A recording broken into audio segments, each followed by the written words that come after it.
How's everybody doing? My name's Mike.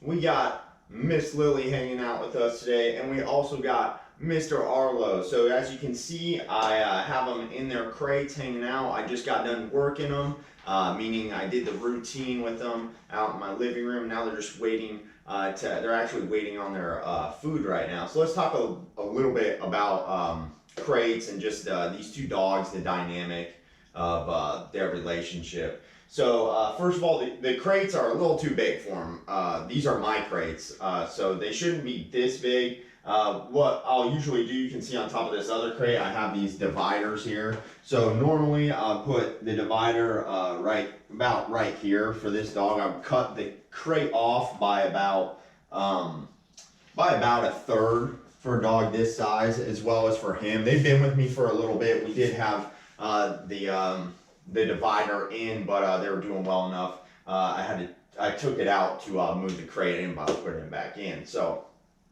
these two dogs in the home, in the crates, they made a lot of noise. Okay, now let's go ahead and take a look at the dogs right now. We have Miss Lily is laying down, relaxing. Mr. Arlo sitting up, looking at me, not relaxing. So that is the nature of their relationship, and it's playing out right here. She's trying to relax. He is pushing. He's pushing the energy. He's pushing everything in the room. So that's why it has to be up to the owner to calm him down. You see, that's better. That's what we want from him. See, dogs only have a couple choices. They either can sit, stand, or lay down. And it does mean something. So if the dog's laying down, they're more relaxed. If they're standing up, they're not relaxed. If they're sitting, they're in between. You know, that it's very simple for me. That's how I see their body language. So when I got the dogs, the owners were more worried about her.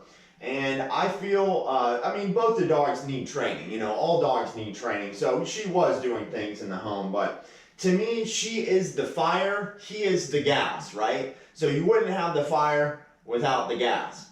The owners call me, and it's kind of like, hey, how do we put the fire out, right? And what I'm saying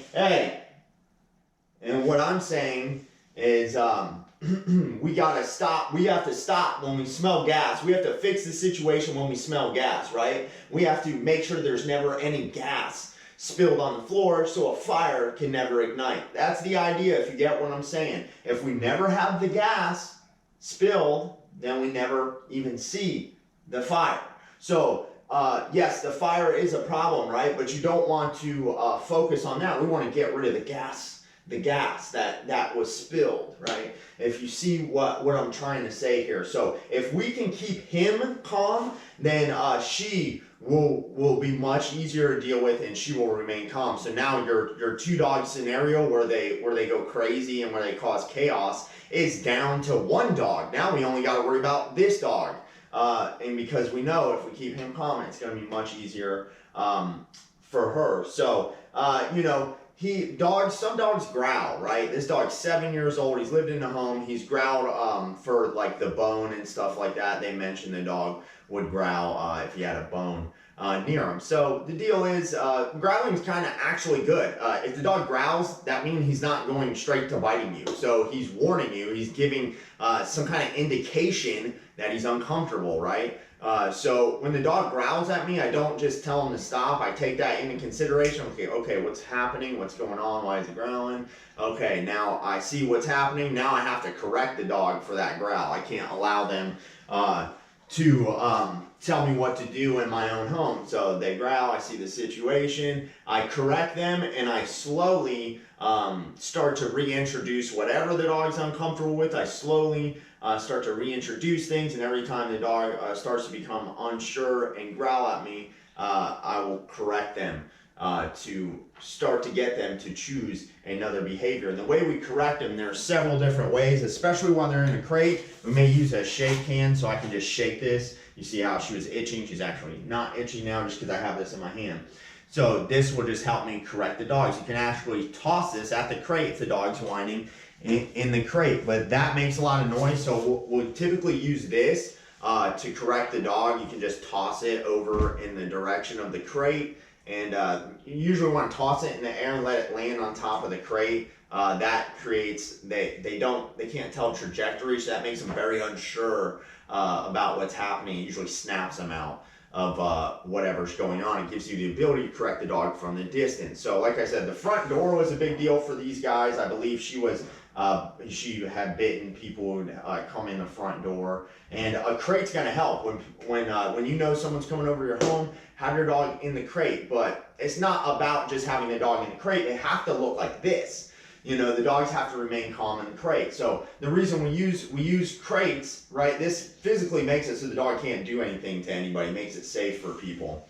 But we have to use the crates when no one's around either, to get these dogs used to being in the crates and calm. So, you know, if I choose to take one dog out, the other dog's got to remain calm.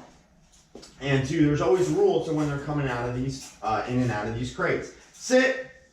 And if the dog doesn't sit, then I'm going to correct her. Sit. And I remind her, sit. Sit.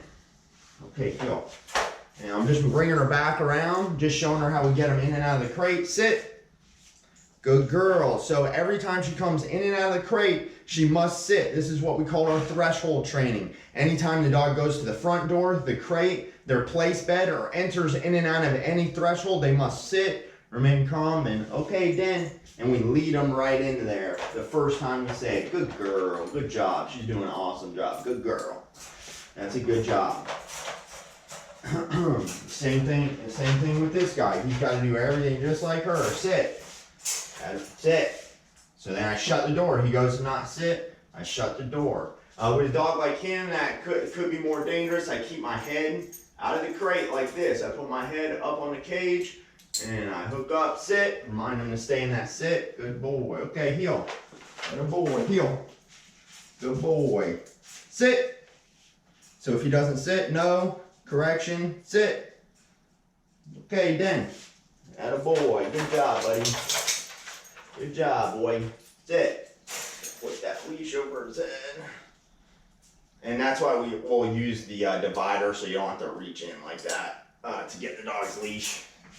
It's a little easier that way. So the dogs are going to go crazy in the crate if that's what you practice at home. So if you have a dog in the crate and they bark and make noise and you cannot stop them, that is what they're going to do in the crate. So they're practicing excitement, and that's what leads them to bark, bite, or lunge, was when they're excited. So we have to keep the excitement down to keep these dogs calm and get them to behave. So we have to control the excitement. If the dog's in the crate excited and you can't stop them, that is now the thing they do in the crate, and that is now imprinted. And essentially, you trained them to be crazy in the crate because you didn't know how to get them to not do that. You have to have a punishment that's going to be effective for the dog. Those were the things we just talked about. Also, we can tug the leash to get the dogs to be effective. So they need to spend time in the crate being calm. I need to be able to take one out while the other is calm in the crate. If you simply take both these dogs, you get home from work, you take them out of the crate, let them run around your home, let them out back to go to the bathroom together, they're going to be crazy dogs. That's just the bottom line. You're practicing excitement. They're going to be excited. If we practice them being calm, you are going to have calm dogs. So this is what all owners should be practicing with their dogs, especially if you have more than one dog. Again, the dynamic of this relationship is this is the ultimate pusher of the chaos, and this is the henchman. This is the one that goes and does whatever, right? So this one, someone comes to the door, this is the one that's freaking out the most, that won't stop barking. When they come in the door, this is the one that bites. But this is really the boss, because this is the one that said, go bite. This is the one that's providing the energy for her to bite. And that's just a pack mentality. Anytime you deal with dogs, animals like this, there's going to be a pack mentality. So he does not have to bite anybody because he just makes enough noise and she will go do it. So that's why it can be very confusing for owners to know kind of what's going on with dogs, because they don't speak our language. They go off of body language.